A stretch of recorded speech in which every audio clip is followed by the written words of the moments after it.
ओम शांति। 18 मई 2026 बाबा का साकार मुरली। मीठे बच्चे, इस रूहानी नशे में रहो कि हम ईश्वरीय फैमिली के हैं। हम अपनी गुप्त दैवी राजधानी स्थापन कर रहे हैं। प्रश्न: बच्चों में कौन सी आदत पक्की हो तो सारा दिन खुशी बनी रहे?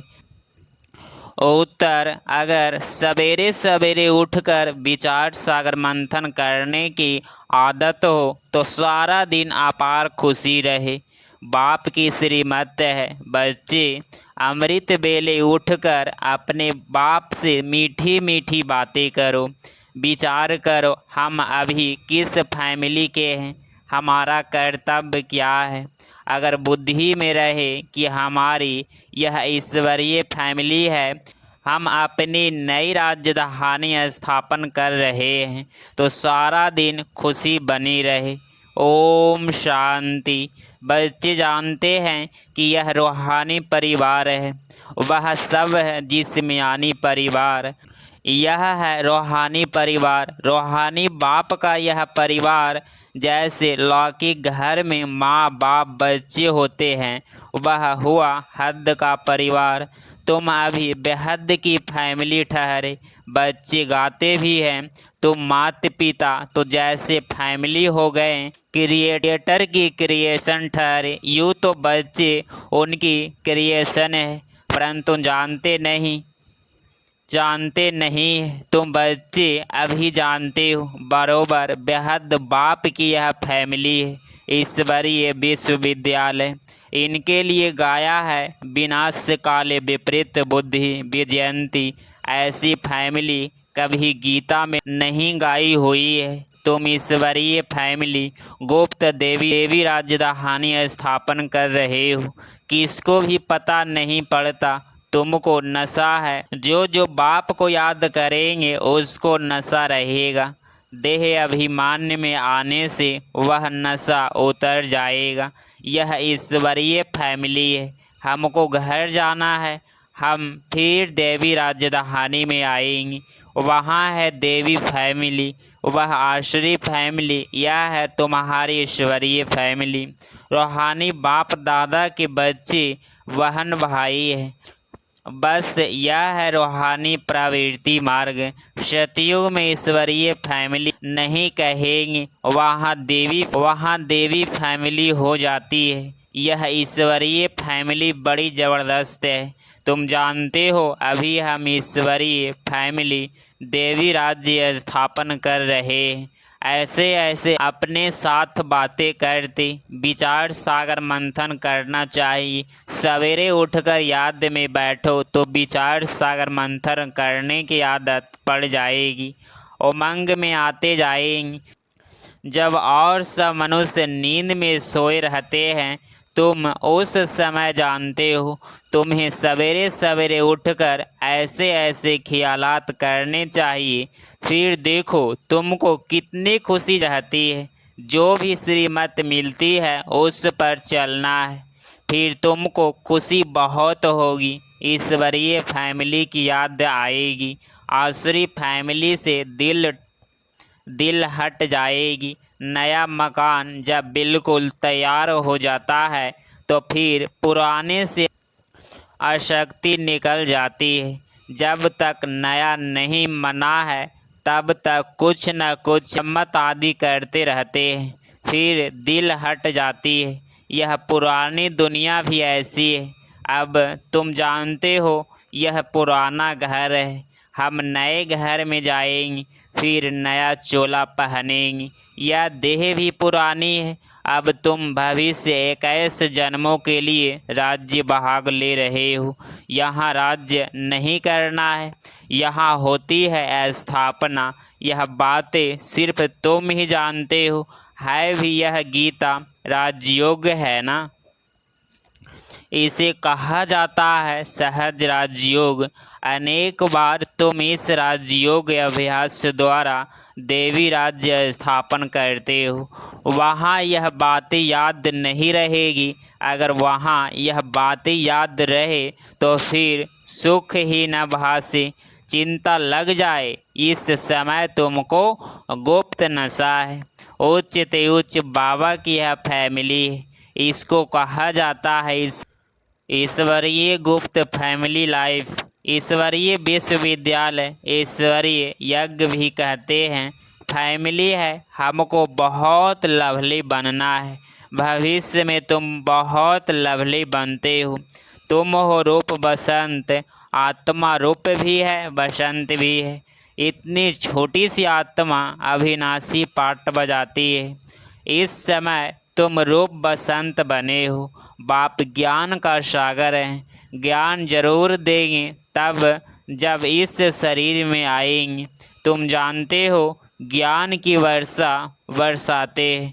एक एक रत्न लाखों रुपये का है। अब तुम आत्माओं को बाप का परिचय मिला है। बाप ने स्मृति दिलाई है। तुम्हारी बुद्धि में है यह 84 का चक्र कैसे फिरता है। इसीलिए तुम्हारा नाम ही है स्वदर्शन चक्रधारी। विष्णु का लक्ष्मी नारायण स्वदर्शन चक्रधारी नहीं थे। उसमें यह ज्ञान नहीं होता। अभी आत्मा को यह ज्ञान मिलता है। सृष्टि का चक्र कैसे फिरता है यह त्रिमूर्ति कहते तो भी शिव नहीं दिखाते। त्रिमूर्ति के चित्र बहुत देखे होंगे। साकार में प्रजापिता ब्रह्मा तो यहाँ है ना। यह हो गया बहुत पुराना।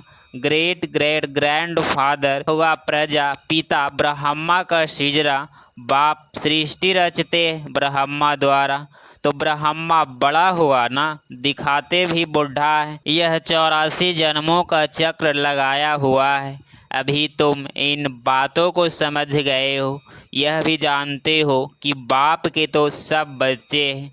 आत्माएं तो बाप का परिचय देना है। अभी भारत का बहुत बड़ा कल्याण हो रहा है। सब आत्माएं पवित्र हो मुक्ति धाम में चली जाएगी। तुम हो ही भारत की सेवा पर। भारत खास दुनिया में तुम अभी थोड़े हो जो इन बातों को समझते हो। फिर नटसेल में समझाया जाता है बच्चे मन मना भव। अगर मैं भी समझाया जाता है तो कुछ है देवी राजधानी स्थापन करने में लगाओ। बापू गांधी क्या करते थे। वह भी राम राज्य चाहते थे।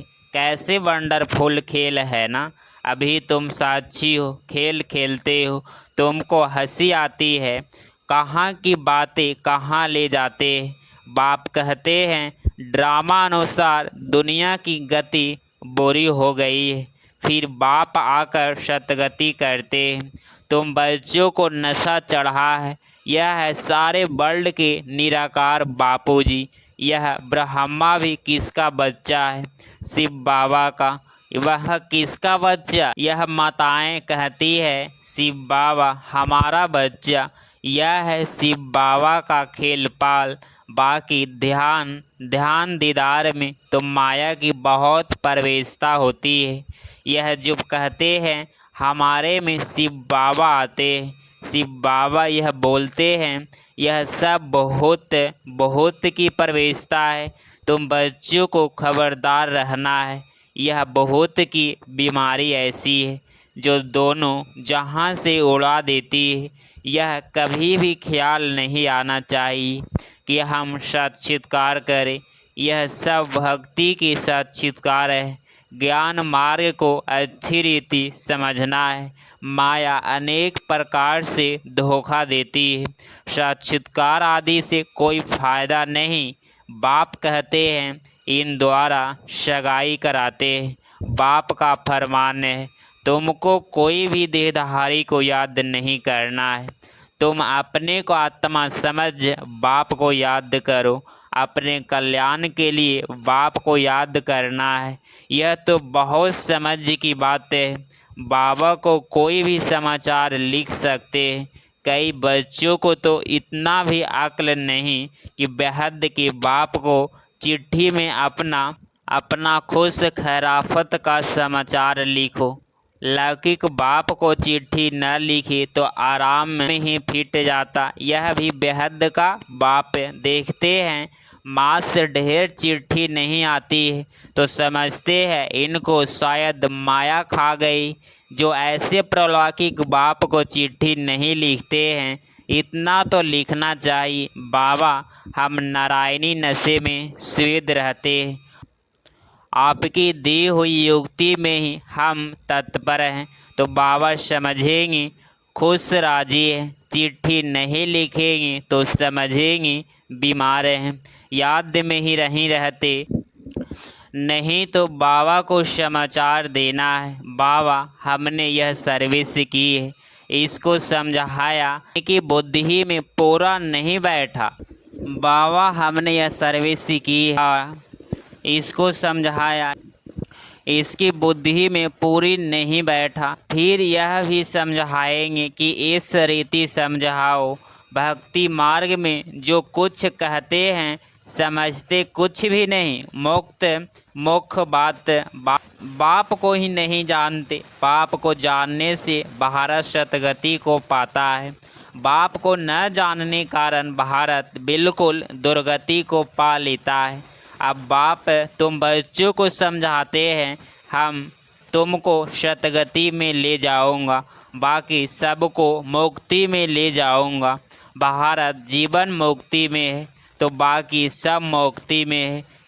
चेंज सिवाय बाप के और कोई नहीं कर सकता है। सर्व का सतगति दाता एक ही बाप है। सर्व की सतगति जरूर कल्प कल्प संगम पर ही होगी। तुम जानते हो हम आत्माओं का रूहानी बाप एक है, उसको आत्मा ही याद करती है। तुमको भक्ति मार्ग में दो बाप हैं, सतयुग में है एक बाप, संगम पर हैं तीन बाप। प्रजापिता ब्रह्मा भी तो बाप ठहरा ना, शिव भी बाबा है। यह है सर्व आत्माओं का बाप है, उनसे ही वर्षा लेना है। उनको याद करने से ही विकर्म विनाश होंगे। ब्रह्मा को याद करने से विकर्म विनाश नहीं होंगे।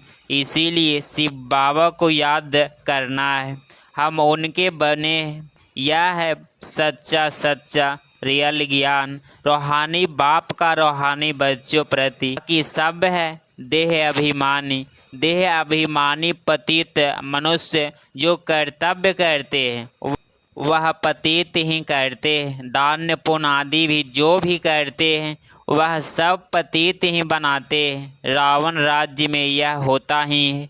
अब बाप आकर ऑर्डिनेंस निकालते हैं, कहते हैं बच्चे खबरदार रहो, विकार में नहीं जाना, काम पर विजयी पानी है। तूफान आदि तो बहुत आएंगे, इसमें फान नहीं होना चाहिए। माया के इतने विकल्प आएंगे जो अज्ञान काल में भी नहीं आए होंगे। ऐसे भी विकल्प आते हैं, कहते हैं भक्ति मार्ग में तो बड़ी खुशी रहती है, अभी आपको याद करने चाहते हैं तो कर नहीं सकते, बिंदी याद नहीं पड़ती है। बड़ी चीज हो तो याद करे। बाबा कहते हैं कि तुम सिर्फ बाबा कहकर याद करो, इससे पुरानी दुनिया को भूल जाओ, तुम शांति धाम में याद करो। सिर्फ शांति धाम को याद नहीं करना है, बाप की याद में ही विकर्म विनाश होंगी। आत्मा का स्वीट बाप से लव चाहिए, आधा कल्प का लभर है। आत्मा कहती है हम आधा कल्प आपको भूल गए। यहाँ ब्राह्मणियाँ जिनको ले जाती है बहुत खबरदारी से निश्चय बुद्धि वाली को ही आना है। अगर यहाँ आकर फिर जाए तो कोई पतित बना तो दंड ब्राह्मणी पर आ जाएगा। इसीलिए ब्राह्मणी पर बहुत रिस्पॉन्सिबिलिटी है। बाबा ने यह रथ लिया है, सब बातों का अनुभवी है। यहाँ तो गंध की बात नहीं, आपस में हंसना खेलना बातचीत करना इसकी कोई मना नहीं है। थोड़ा भी कोई आत्मा से प्यार रखेंगे तो फिर जास्ती बढ़ता जाएगा, उसकी याद आती रहेगी। इसीलिए इससे भी पार जाना है। अब तुम घर में बैठे हो व सतयुग में बैठे हो। घर में बाप बच्चों को घर में पढ़ाते हैं। तुम सबका यह घर है। जब बाहर जाते हो तो ऐसे नहीं कहेंगे, यहाँ बहुत अच्छा नशा रहेगा। देह का अभिमान छोड़ना है, देही अभिमानी बनो तो जात पात का भेद सब निकल जाएगा। पुरानी दुनिया तमो प्रधान है, उसमें भेदभाव और ही बढ़ता जाता है। आगे ब्रिटिश गवर्नमेंट के समय भाषाओं की खिटपिट नहीं थी, अब दिन प्रतिदिन फुट बढ़ती जाती है। फिर सतयुग में एक ही भाषा होगी, कोई भेदभाव नहीं होगा। अच्छा, मीठे मीठे सिकिलधे बच्चों प्रति माता पिता बाप दादा का याद प्यार और गुड मॉर्निंग। रूहानी बाप की रूहानी बच्चों को नमस्ते नमस्ते। धारणा के लिए मुख्य सार पॉइंट नंबर फर्स्ट, किसी भी देहधारी की याद ना आए, इसके लिए किसी से भी प्यार नहीं करना है, इससे भी पार जाना है। बहुत खबरदारी रखनी है, माया के विकल्पों से घबराना नहीं है, विजयी बनना है। पॉइंट नंबर 2, ध्यान दीदार में माया की बहुत प्रवेशता होती है, इस बहुत प्रवेशता से अपने को बचाना है। बाप को अपना सच्चा सच्चा समाचार देना है। 18 मई 2026 का वरदान, हर बात में सार को ग्रहण कर ऑलराउंडर बनने वाले सरल पुरुषार्थी भव। जो भी बात देखते हो सुनते हो उसके सार को समझ लो, और जो बोलो जो कर्म करो उसमें सार भरा हुआ हो तो पुरुषार्थ सरल हो जाएगा। ऐसे सरल पुरुषार्थी सब बातों में ऑलराउंडर होता है, उसमें कोई भी कमी दिखाई नहीं देती, कोई भी बात में हिम्मत कम नहीं होती। मुख से ऐसे बोल नहीं निकलते कि हम यह नहीं कर सकते। ऐसे सरल पुरुषार्थी स्वयं भी सरलचित्त रहते हैं और दूसरों को भी सरलचित्त बना देते हैं। स्लोगन, साधन युज करते उसके प्रभाव से न्यारे और बाप के प्यारे बनो। यह व्यक्ति सारे सदा अचल अडोल एक रस स्थिति का अनुभव करो। एक रस स्थिति बनाने के लिए सिवाय एक के और कुछ भी देखते हुए ना देखो। यह जो कुछ देखते हो यह कोई भी वस्तु रहने वाली नहीं है। तो एक रस स्थैर्य तब रह सकेंगे जब कोई भी दृश्य देखते क्या की उत्पत्ति न हो। यही व्यर्थ संकल्पों की हलचल का कारण है। इससे क्यों की समाप्ति के बाद ही संपूर्णता आएगी। अगर आप इस चैनल पे डेली मुरली क्लास सुन रहे हैं तो चैनल को प्लीज़ सब्सक्राइब करें और नोटिफिकेशन ऑल पे क्लिक करें। मिलते हैं अगली मुरली क्लास में। ओम शांति, ओम शांति।